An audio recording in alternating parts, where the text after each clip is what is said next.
Buenas para todos. El día de hoy les vamos a exponer la biomecánica de la mano a partir de nuestro modelo anatómico. Mi equipo de trabajo está compuesto por mi compañera Yexi Valentina Becerra y quien les habla, Geraldine Flores Lizarazo. La mano es la herramienta prodigiosa que nos permite desde sostener un lápiz con una precisión exacta hasta dar un apretón de manos. Es una obra maestra de la ingeniería biológica. Para comprender su funcionamiento, nos vamos a adentrar un poco en el fascinante mundo de la biomecánica de la mano. Entonces, a partir de la anatomía, un intricado sistema de huesos y articulaciones. Tenemos en la mano 27 huesos ensamblados, formando 29 articulaciones que le otorgan una asombrosa movilidad. Estas articulaciones se clasifican en tres tipos. Tenemos articulación carpo-metacarpianas, las bisagras que unen a la mano con la muñeca, permitiendo movimientos de flexión, extensión, aducción, aducción y circunducción. Proseguimos con las articulaciones metacarpofalángicas, uniones entre los metacarpos y las falanges proximales que facilitan la flexión, la extensión, la aducción y la aducción de los dedos. También tenemos las articulaciones interfalángicas, que son las bisagras miniaturas que unen las falanges permitiendo la flexión y extensión de los dedos.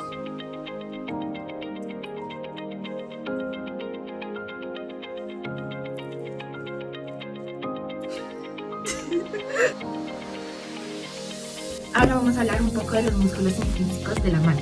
Los músculos intrínsecos de la mano se encuentran dentro de la mano y se encargan de los movimientos finos de los dedos y la muñeca. Se dividen en 4 tipos principales. Como primer grupo tenemos los músculos tenares y su origen está en la eminencia tenar, base del pulgar. La inserción se encuentra en la falange distal del pulgar. Su función es de flexión, aducción y oposición del pulgar.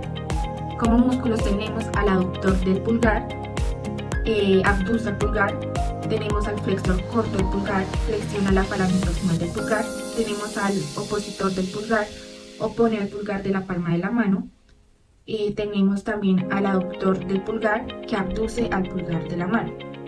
Como segundo grupo de músculos tenemos los músculos hipotenares. Su origen está en la eminencia hipotenar, base del meñique. Tenemos como inserción la falange distal del meñique. Su función es de flexión, aducción y aducción del meñique. Los músculos serán los siguientes: aductor del meñique, flexor corto del meñique, opositor del meñique, aductor del meñique, y cada uno obedece a los siguientes movimientos, que son: el aductor del meñique obedece a la abducción del meñique, el flexor corto flexiona la falange proximal del meñique, el opositor del meñique opone el meñique de la palma de la mano, el aductor del meñique abduce el meñique. Como tercer grupo de músculos tenemos los músculos lumbricales. Su origen está en los tendones del flexor profundo de los dedos. Su inserción está en la falange proximal de los dedos 2, 3 y 4. Su función está en flexionar la falange proximal y extiende las falanges distales de los dedos 2, 3 y 4. Los músculos en su orden están los 4 lumbricales, uno para cada dedo, 2, 3 y 4. Como cuarto grupo tenemos los músculos interóseos. Estos se dividen en 2 grupos: interóseos dorsales y los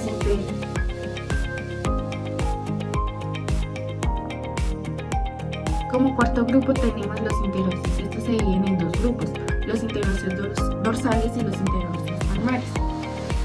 Como origen de los interóseos dorsales tenemos la cara dorsal del metacarpo. Como inserción tenemos la base de las falanges proximales de los dedos 2, 3 y 4, y función: abduce los dedos 2, 3 y 4. Los interóseos palmares tienen como origen la cara palmar del metacarpo. Su inserción va en las bases de las falanges proximales de los dedos 2, 3 y 4, y su función es aducte los dedos 2, 3 y 4. Ahora seguimos con los músculos extrínsecos de las manos. Los músculos extrínsecos de la mano se encuentran en el antebrazo y se insertan en los huesos de la mano a través de los largos tendones. Estos se encargan de los movimientos más potentes de la mano y de la muñeca y se dividen en dos grupos principales. Tenemos los músculos flexores con su origen, que es en el epicóndilo lateral del húmero, su inserción en las falanges distales de los dedos 2, 3, 4 y 5. Su función es flexionar la mano y los dedos. Como músculos tenemos el flexor común de los dedos profundos, flexiona las falanges distales de los dedos 2, 3, 4 y 5. Tenemos al flexor común de los dedos superficiales, flexiona las falanges proximales de los dedos 2, 3, 4 y 5. Tenemos al flexor largo del pulgar, flexiona la falange distal del pulgar. Tenemos al flexor corto del meñique, flexiona la falange proximal del meñique. Y como segundo grupo tenemos a los músculos extensores, quienes tienen origen en el epicóndilo lateral del húmero. Ahora les voy a explicar cuántos huesos tiene la mano.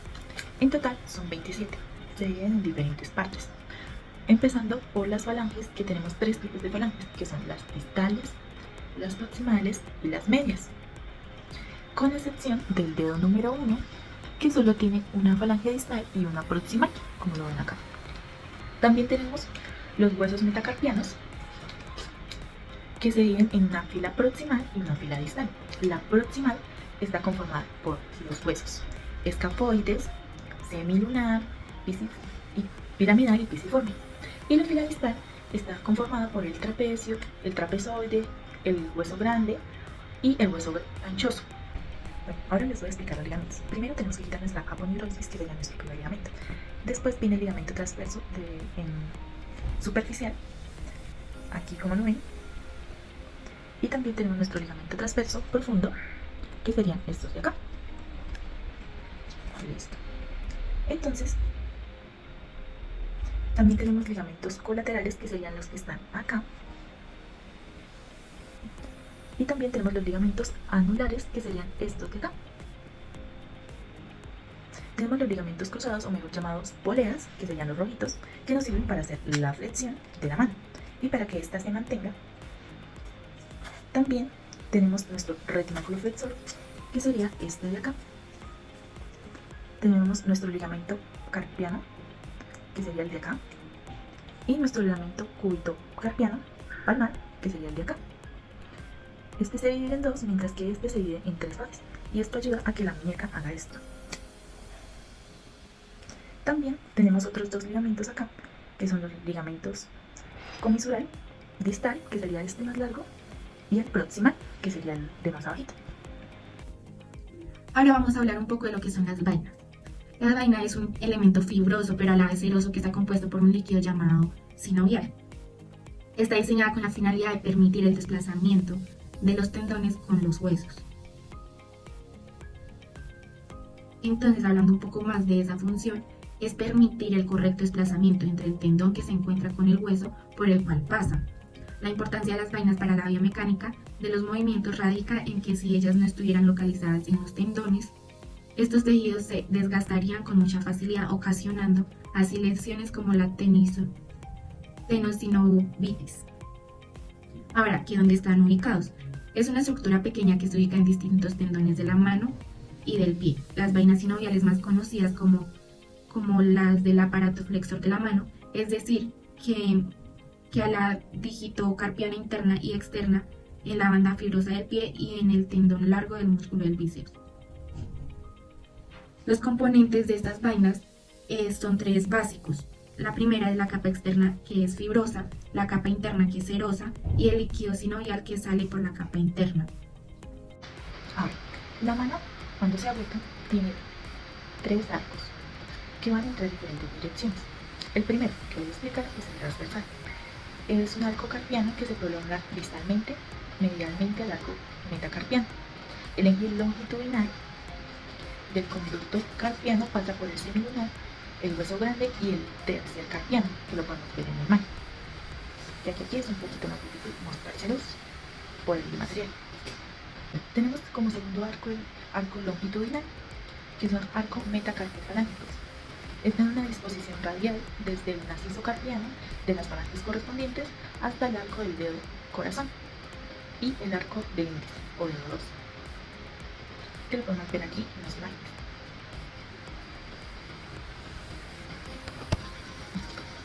Y por último,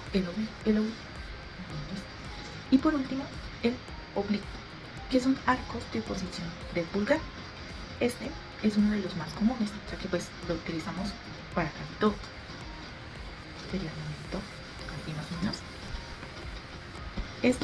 La dirección general de este conducto palmar es oblicuo. Cuando los dedos se separan voluntariamente, el eje convergente es la base de la eminencia tenar. Cuando los dedos se aproximan voluntariamente, los dedos son paralelos y convergen en un punto distante. O sea, mientras que sí, van directamente así. Ahora, cuando los dedos se encuentran en posición neutra, o sea, algo así, los últimos 3 dedos, o sea, estos son paralelos a los primeros. Y cuando el puño se cierra, la falange cristales extendidos, los ejes de las falanges convergen cerca del canal del pulso. Ahora vamos a explicar los ligamentos cruzados o llamados bólidos. Bueno, ¿qué son las bólidas? Estas ramas que ven aquí son condensaciones cementarias de tejido fibroso ubicadas a lo largo de las vainas tendinosas flexores de los dedos de la mano. Estas impiden que los tendones se separen de las falanges durante la flexión. ¿Listo? Durante la flexión de los dedos. Así, para mantener el tendón pegado al hueso. Cuando estos son solicitados por el músculo flexor, y así mejoran la eficacia y la fuerza del movimiento, pues a su vez tienen una función metabólica que nutre y lubrica el tendón. En el dedo anular se han identificado diferentes poleas que se denominan A1, A2, A3, A4 y A5, y 4 cruciformes que se denominan C1, C2, C3 y C4 en los dedos largos. Ahora, hablando un poco de las zonas de la mano, las zonas se dividen en 5 zonas anatómicas bien definidas, cada una con su propia función. Como primera zona tenemos la dorsal, y su función es proteger las estructuras de la cara dorsal de la mano, como los tendones extensores y las arterias. Las características que tiene es piel fina, flexible, tejido subcutáneo escaso, abundantes venas y nervios superficiales. Como segunda zona tenemos la zona palmar. Su función es proporcionar una superficie de agarre firme y sensible. Sus características son piel gruesa resistente, almohadillas adiposas que amortiguan la presión. Tenemos tendones flexores y músculos intrínsecos de la mano. Tenemos como tercera zona la eminencia tenar. Su función es permitir la aducción, flexión y oposición del pulgar. Sus características son la elevación muscular prominente en la base del pulgar, músculo tenar, aductor del pulgar, flexor corto del pulgar, aductor del pulgar y oponente del pulgar. Como cuarta zona tenemos la eminencia hipotenar. Su función es permitir la aducción y flexión del meñique. Como característica está la elevación muscular prominente de la base del meñique. Los músculos hipotenar tenemos al aductor del meñique, flexor corto del meñique, aductor del meñique y el oponente del meñique. Como quinta zona tenemos el espacio interdigital. Función permite la separación de los dedos y el movimiento individual. Como características tenemos tejido conectivo flexible, músculos interóseos como los aductores y los aductores de los dedos. Tenemos los tendones flexores y extensores de los dedos. Ahora, hablando de los movimientos biomecánicos de la mano, tenemos que la mano se mueve a partir de 3 planos principales, como lo son el frontal, sagital y horizontal. Estos planos permiten realizar 3 tipos de movimientos básicos, como lo son la flexión y extensión, siendo la flexión doblar los dedos hacia la palma de la mano y la extensión enderezar los dedos en sentido contrario de la palma.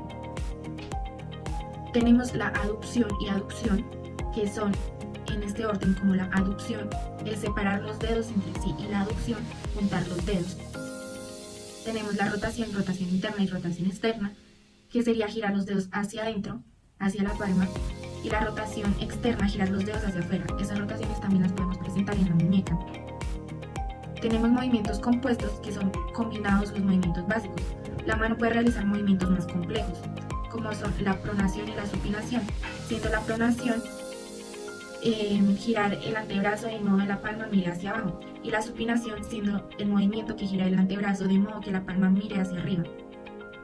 La oposición, llevar el pulgar hacia la palma de la mano, enfrentándolo con los demás dedos.